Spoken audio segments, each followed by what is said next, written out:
California Congressman Adam Schiff, who, after years of claiming to have evidence in plain sight of clear collusion between President Trump and Russia, he's now dismissing the John Durham report, which, of course, found that there was absolutely no collusion. The entire narrative was made up by the Clinton campaign, as we reported to you extensively throughout 2018 and 19. Florida Congresswoman Ana Paulina Luna is now filing a resolution to expel Schiff from Congress, saying that his lies, quote, cost American taxpayers millions of dollars.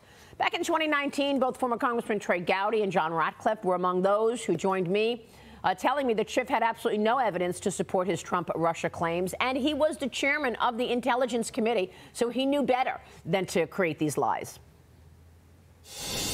What was it, a year and a half ago, when Adam Schiff came out and went on the Sunday morning programs and said, I have more than circumstantial evidence that there was collusion between the Trump campaign and the Russians? How is it possible that he has not corrected himself at this point, since we've heard from the Senate, the House, the DOJ, and now, through Andrew McCabe's own words, the FBI, that we have yet to see any collusion? There's never been a witness who's alleged conspiracy between the Trump campaign and Russia, and yet Adam Schiff, that three-eyed raven, Adam Schiff, who can see things nobody else can see. He put out a report that said there was no FISA abuse by the FBI. That was false. He said that the FBI didn't fail to turn over exculpatory information. That was false.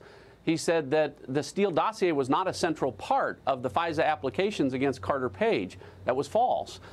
Yeah, it was all false and made up. Tiana, what gets me is that Adam Schiff was then the chairman of the Intelligence Committee. He saw exactly what John Ratcliffe was seeing and what Devin Nunes was seeing. Devin Nunes was the ranking member. Yes. And yet they had completely different stories. He can't even claim to be a useful idiot, and California voters might give him a job promotion in the form of him becoming their next senator. Look, he says that he doesn't like the false narratives that the Durham report pushed. Durham, who also, might I add, kicked off his career by putting a Republican governor in prison, right? So this is not exactly a partisan hack. Here's what don't lie: the numbers.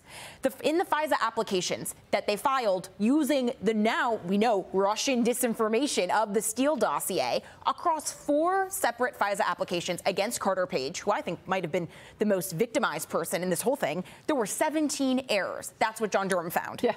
Over an OIG audit of 29 applications, there were 4 errors. Yeah.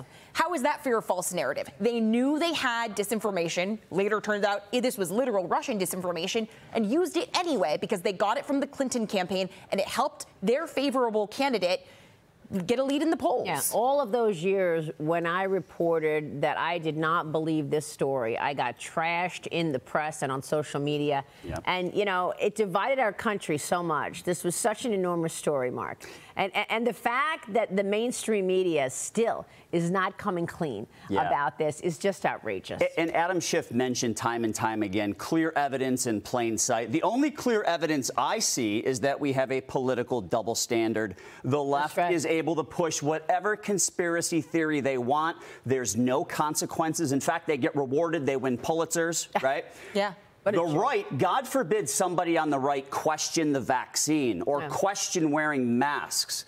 You lose your social media account. I remember Joe Rogan's podcast with Dr. Robert Malone. I'm pretty sure that was taken down and censored. So, you know, there's certainly 2 different sets of rules here, and it's tough for us to even, you know, stay in the game here. Without Russiagate, you don't get impeachment #1, and that means you probably don't get Trump losing the election, and then impeachment #2. Let's not forget, we learned about the collusion between government and social media as well through the Twitter files, right? We learned that there were 1,000 people within various agencies trying to amplify lies and suppress truth. The FBI gave them money, gave Twitter money to suppress the Hunter Biden laptop. That's right. Nancy, what do you think? Oh, I just, you know, this is no way to run a country. Yeah. I do think that Americans are catching on. And to me, the issue is egregious just from a standpoint of leadership, but also because of all the money that's been wasted and the time and people's lives. And I just think it's time for a clean break from this partisanship. And how did it infiltrate the FBI? That's my question. It's terrible. And we still see the repercussions of that political bias at the top of the FBI.